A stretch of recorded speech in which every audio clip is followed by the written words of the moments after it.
আমি বিশ্বাস করুন এই কথাগুলো খুব একটা বলতে প্রস্তুত নই, তবে আজকে আমার সঙ্গে আরো দুজন শরিয়াতের কোনো বিষয় প্রকাশ করতে গেলে আপনারা গোলাম আজাদ করছেন, আপনি বিবাহ করছেন, তো সাক্ষী লাগে না? সাক্ষী লাগে তো নাকি? দুজন সাক্ষী তো লাগবে না? লাগবে না? তো আমি আজকেই আমার দুজন রাজ সাক্ষী আছে, যে কথাটা বলতে চাই সেই কথাটার ব্যাপারে। মুফতি সাহেব হুজুর যখন এখান থেকে চলে যাচ্ছেন, ও রওনা দিচ্ছেন, ঠিক ওই মুহূর্তে হুজুরের আজকে জিকিরের জামাতে একজন জাকেরেন মানুষ বসেছিলেন, বয়স অনেক বেশি। তিনি বলছেন, আমি 1984 সাল থেকে, কতদিন, 1984 সাল থেকে এইরকম জিকিরের মজলিসে বসি, আর ওই 1984 সাল থেকে এরকম জিকিরের মজলিসে বসি, তাসাউফ চর্চা করি। আলহামদুলিল্লাহ, আমি কোন জিকিরের মজলিস পরিচালনাও করি। একটু আলহামদুলিল্লাহ বলবেন? তো আমি আজকে বিশেষ একটা আশা নিয়ে যে বাগবেরিয়া আম্মাজান মাহাব্বতুন নেসা স্মৃতি হালিমাতুস সাদিয়া গার্লস ইনস্টিটিউশনে মুফতি আব্দুল কাইয়ুম সাহেব হুজুর আসবেন, জিকিরের মজলিস পরিচালনা করবেন। আমি যেহেতু দীর্ঘ বছর ধরে জিকিরের জামাতে বসি, সেই জন্য শুধুমাত্র কোনো ওয়াজিনের আলোচনা শোনার জন্য নয়, কোনো বক্তার বক্তৃতা শোনার জন্য নয়, কেবলমাত্র জিকিরের মজলিসের উদ্দেশ্যেই বাড়ি থেকে এসেছি। এখান থেকে ওনার বাড়ি অনেকটাই দূরে। তো বললেন, আমি মুফতি সাহেব হুজুরের জিকিরের মজলিস পরিচালনা করার ভিতর দিয়ে যেটা উপলব্ধি করেছি, যারা তাসাউফ চর্চা করেন, মানুষদেরকে তাসাউফ শিক্ষা দেন, এবং সঙ্গে তিনি কয়েকজন জাকেরিন বান্দা এবং যারা তাসাউফ শিক্ষা দেন তাদের ব্যাপারে বললেন যে হুজুরা যেভাবে জিকির পরিচালনা করেন, যেভাবে নিসবত জুড়ে দেন, আমি একেবারে পরিপূর্ণ ওই তৃপ্তি পেয়েছি। একটু খুশি হয়ে সুবহানাল্লাহ বলুন। এবং রীতিমতো তিনি আমার সহ আরো দুইজন, একজন মাওলানা মুফতি, একজন হাফিজ মাওলানা, এই দুইজন ব্যক্তি সহ আমার সঙ্গে একটু আলিঙ্গন করলেন এবং তারা চোখ দিয়ে দরদর করে পানি পড়ছে। একটা কথা বললেন, কোন মানুষের ব্যাপারে কোনো বাজে মন্তব্য করতে গেলে অবশ্যই ওই মানুষটার কাছে পৌঁছানো দরকার। খুশি হয়ে সুবহানাল্লাহ বলুন। আমি তানার পরিপূর্ণ পরিচয় দিতে পারতাম, পরিপূর্ণ পরিচয় দিলে আমি তানার নাম বলতে পারবো না, তবে তিনি কোথায় বাড়ি বলেছেন, কার ভাই বলেছেন, উনি কোন খানদানি পরিবারের সন্তান বলেছেন, এগুলো বললে আল্লাহ শুকরিয়া, এখানে 50% মানুষ বুঝবেন। কিন্তু যেহেতু তিনি তানার নিজের পরিচয় গোপন রেখেছেন, তাই আমিও তানার পরিচয় গোপন রাখছি। তিনি বললেন, কোন মানুষের ব্যাপারে বাজে মন্তব্য করতে গেলে অবশ্যই ওই মানুষটার কাছে যাওয়া, তার সঙ্গে মেশা, তবেই তার ব্যাপারে কোনো কথা বলা দরকার। আপনাদের কি মনে হয়, মুফতি সাহেব হুজুরকে কোনোদিন বলতে শুনেছেন, আমার নামে পীর বলো, আমাকে আমির শরিয়াত বলো, আমাকে মুহাদ্দিস বলো, মুফাসসির বলো, ইত্যাদি ইত্যাদি? বরং হুজুরের কাছ থেকে আমরা এটা শুনেছি যে আমাকে, আমার ব্যাপারে এগুলো কেউ বললে আমি ফুলে উঠি না, তোমরা এগুলো আমাকে আমার নামে বলো না। আল্লাহ রসুল বিদায় হজ্জের ভাষণে একটা কথা বলেছিলেন, অনেকটা ভাষণের ভিতরে, অনেকটা কথার ভিতরে এটাও ছিল, বাবার কোনো কাজের ব্যাপারে সন্তান দায়ী নয়, আবার সন্তানের কোনো কর্মের ব্যাপারে বাবা দায়ী নয়। যেখানে বাবা আর সন্তানের সম্পর্ক এত গাঢ় সম্পর্ক, ওইখানে ছেলের দ্বারা যদি এমন কিছু ঘটে যায় তার জন্য বাবাকে দোষারোপ করা যাবে না, আবার বাবার দ্বারা যদি কিছু ঘটে যায় তার জন্য সন্তানকে দোষারোপ করা যাবে না। আরে মুফতি সাহেবের ব্যাপারে কেউ কোনো কথা বলছেন, যে কেউ বলতে পারেন, তবে গালগুলো দেওয়া হচ্ছে কাকে? মুফতি সাহেব হুজুরকে।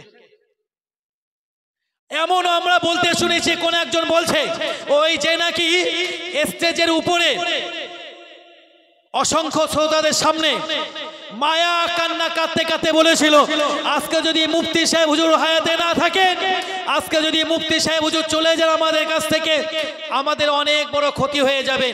সে আজকে বলছে বেশ ঢং করে, ভালো করে খেয়াল করেন কবে নবী দাবি করে বসে। নাউজুবিল্লাহ, একটু বলেন। তোমার যোগ্যতা তো অনেক জানা আছে, তুমি নিজেই স্টেজে বলেছো, তার ভিডিও এখনো আছে, যে আমি যে মাইকে উঠলাম একজন হুজুরের নাম করে তুমি বলেছো যে হুজুর আমার নামের একটু আগে একটু পীরও বলিনি। এই ভিডিও পেয়েছেন? তার আক্ষেপ আমাকে কেন একটু পীর বললো না, আর মুফতি সাহেবের আক্ষেপ আমাকে কেন তোমরা পীর বলছো। যার ভিতরে পীরের যোগ্যতা আছে তিনি বলছেন আমাকে তোমরা পীর বলতে যেও না। আর আমি যতটুকু জানি মাদ্রাসার গন্ডি ফাজেলও পাস করা হয়নি, ফেল। সেদিকে বলে আমাকে একটু পীরও বলা হয়নি আমার ওঠার আগে। হায়রে কি আক্ষেপ। আবার তার সামনেই লকআপ দিচ্ছে। আমি এগুলো বলতাম না, আমি তো চ্যালেঞ্জ করছি, একটু ফাজেল পাস করার সার্টিফিকেটটা হুজুর লাইভে এসে একটু দেখিয়ে যাবেন। একটু ফাজেল পাস করার সার্টিফিকেটটা লাইভে এসে একটু দেখিয়ে যাবেন। আপনাকে পাশে দাঁড় করিয়ে নিয়ে আপনার ব্যাপারে বলা হলো মুফতি, আপনি সেখানে প্রতিবাদ কি করেছেন? আমার নামে জীবনে একটা স্টেজে বলা হয়েছিল, মাইকে ওঠার আগে হাফেজ মাওলানা। আমি মাইকে উঠেই প্রথম বলেছিলাম, ভাই আমি কিন্তু হাফেজ নয়, আমাকে হাফেজ বলবেন না। কেন? আমার সামনে যেটা লকব লাগানো হচ্ছে আমি সেখানে প্রেজেন্ট। আমি কেন ওই লকবটা নিতে যাব? আমার ভিতরে তো যোগ্যতা নেই। তোমাকে পাশে নিয়ে যখন বলা হলো মুফতি সাহেব, তুমি তো একবারও বলনি আমাকে মুফতি বলছো কেন? মুফতি তো অনেক দূরে, আমি তো এখনো ফাজেলের গন্ডি পার করতে পারিনি। পড়েছিলাম হয়তো, তবে পাঁচটা করা হয়নি, এখনো কামিল বাকি, এখনো এমএম বাকি, তারপরে তো মুফতির জায়গায় যাব। তার আগে আমাকে লকবটা দেয়া হচ্ছে কেন? প্রতিবাদ করনি। তুমি আক্ষেপ করে বলেছো আমাকে মাইকে তোলার আগে আমাকে একবারও পীর বলা হয়নি। আর যিনি নিজে থেকেই বলেননি যে আমাকে বলো পীর, যিনি নিজে থেকেই বলেননি আমাকে বলো আমির শরিয়া, জানার বলেছেন তুমি তানাকে বলতে পারো, তানাদেরকে বলতে পারো। মুফতি সাহেব হুজুর এই ব্যাপারে কেন বলছো? বিশ্বাস করুন মুফতি আব্দুল কাইয়ুম সাহেব হুজুর, আমরা ওকে রকম অন্ধ নই। মুফতি আব্দুল কাইয়ুম সাহেব হুজুর দামাত বারকাতুল আলী নওয়ারাল্লাহু মারকাদা, আমার আল্লাহ হুজুরের হায়াতে বরকত দান করেন। জীবনে তিনি নবুয়তের দাবি করবেন, এটা আমরা জাগ্রত অবস্থায় কেন, আমরা স্বপ্নেও এটা কোনোদিন বিশ্বাস করব না। আপনি এই কথার উইথড্র করে নেন। আর বয়স বাড়লে মানুষের স্মৃতি মতিভ্রম হয়, বাংলা গোদা বাংলায় বললে। সেই জন্য বয়স যখন হয়েছে বেশি ফস্কেদের সঙ্গে চ্যাংরাদের সঙ্গে তালে পড়ে ওই চ্যাংরার মতো কথা বলতে যান না, তাহলে কিন্তু সমস্যা হয়ে যাবে। চ্যাংরাদের সঙ্গে বেশি চ্যাংরামি করতে গেলে এমনি তো স্মৃতি লোপ পাচ্ছে, দাওয়াতে তো এমনি ভাটা। তারপরে আর বললাম না, ওগুলো থাক, শুধু এতটুকুই। আল্লাহ পাক রব্বুল আলামিন আমাদের সহি বুঝদান করুন। বলি সকলে আল্লাহুম্মা আমিন। ভাষাগত ত্রুটি আল্লাহর রাস্তে মাফ করুন। আসসালামু আলাইকুম ওয়া রাহমাতুল্লাহ। দূর থেকে আল্লাহ রাসূল একটি হাদিসে বললেন, কাফা বিল মারই কাযিবান আইয়ুহাদ্দিসা মা সামিআ। ওই ব্যক্তিটাই মিথ্যাবাদী হওয়ার জন্য, ওই ব্যক্তিটার যথেষ্ট মিথ্যাবাদী হওয়ার জন্য যে নাকি কোনো কথা শুনে আর তার সত্যতা বিচার না করে অবশ্যই ওটা আবার প্রচার করা শুরু করে দেয়। নাউজুবিল্লাহ, একটু বলেন। রাসূল বললেন ওই ব্যক্তিটা মিথ্যাবাদী হওয়ার জন্য যথেষ্ট, যে কোনো কথা শুনে আর ওই কথাটা সত্যতা বিচার না করে সেটা প্রচার শুরু করে দেয়। মুফতি সাহেব হুজুরের ব্যাপারে যদিও আমি বিশ্বাস করুন আজকে এই কথাগুলো বলার জন্য এক বিন্দু প্রস্তুত ছিলাম না, কিন্তু পরিবেশ আমাকে এই কথাগুলো বলতে বাধ্য করছে। কোন একজন বয়স্ক মানুষ আমি নিজে এখনো নেটে তার বক্তৃতা শুনতে পাওয়া যাবে। আমি এখনো পর্যন্ত মুফতি সাহেবের ব্যাপারে সার্টিফিকেট দিতে কোন স্টেজে ওই রকম কান্নাকাটি করিনি। অত্যন্ত বেশি পরিমাণে মায়া কান্নাকাটি করা, আর ওই মায়া কান্নাকাটি ভিতর দিয়ে বোঝানো আজকে যদি মুফতি সাহেব হুজুর মারা যান, আজকে যদি মুফতি সাহেব হুজুর আমাদের থেকে চলে যান, তাহলে জাতির জন্য একটা বিরাট বড় ক্ষতি হয়ে যাবে। আচ্ছা, আপনারা কেউ এই মায়া কান্না দেখেছেন? তারা নিজের মুখের বয়ান, তারা নিজের বক্তৃতা, তারা নিজের অভিব্যক্তি, তিনি কান্নাকাটি করে বলছেন যে আজকে যদি মুফতি সাহেব হুজুর আমাদের থেকে চলে যান, আজকে যদি মুফতি সাহেব হুজুর মারা যান, তাহলে আমাদের জন্য অনেক বড় ক্ষতি হয়ে যাবে। আচ্ছা, কান্নাকাটি করে এই কথাটা বলা কখন বলেন তো সম্ভব হয়?